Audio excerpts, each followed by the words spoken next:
ഇന്ന് ഓമയ്ക്കയും ചെറുപയറും വെച്ച് എരിശ്ശേരി ഉണ്ടാക്കാൻ പോവാണ്.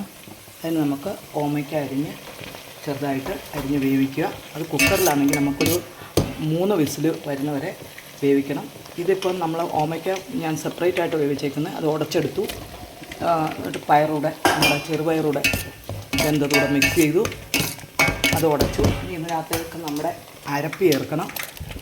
അരപ്പ് ഒരു 1.5 മുറി തേങ്ങയുടെയാണ്. നമ്മളൊരു മീഡിയം സൈസ് കപ്പളങ്ങയായിരുന്നു എടുത്തത്. ഇനി നമ്മൾ കടുക് പൊട്ടിക്കുകയാണ്. അതിനായിട്ടുള്ള നമ്മൾ തേങ്ങ വറുത്തെടുത്തിട്ടുണ്ട്. നമുക്ക് ഇതിനകത്തേക്ക് ഈ കടുക് പൊട്ടുന്നതിനകത്ത് നമുക്ക് ഇച്ചിരി അല്പം മുളക് പൊടിയൊക്കെ ചേർക്കണം. അപ്പം കഴിഞ്ഞ് കറിവേപ്പിലയിട്ട് അതിലേക്ക് 1 സ്പൂൺ മുളക് പൊടി നമ്മൾ ചേർത്ത്, 1/2 സ്പൂൺ ഉപ്പും മുളക് പൊടിയും മഞ്ഞൾപ്പൊടിയും എല്ലാം ഇട്ടാണ് നമ്മൾ ഈ എരിശ്ശേരി ഓമയ്ക്ക വേവാൻ വെച്ചിരുന്നത്. ഇനി നമുക്ക് ഇതിൻ്റെ ജാറ് കഴുകി അല്പം വെള്ളവും കൂടെ ചേർക്കാം.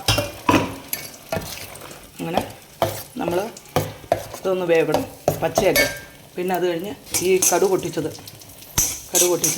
ഇട്ടിട്ടുണ്ട്. നമ്മൾ തേങ്ങ ആ കടുക് പൊട്ടിച്ചതിനകത്ത് തേങ്ങ വറുത്ത് വെച്ച് മാറ്റിയത് അതുകൂടെ എടുക്കുന്നുണ്ട്. അങ്ങനെ അല്പം കുരുമുളക് കൂടെ ചേർക്കണം. നമുക്ക് അല്പം കുരുമുളക് ചേർക്കണം.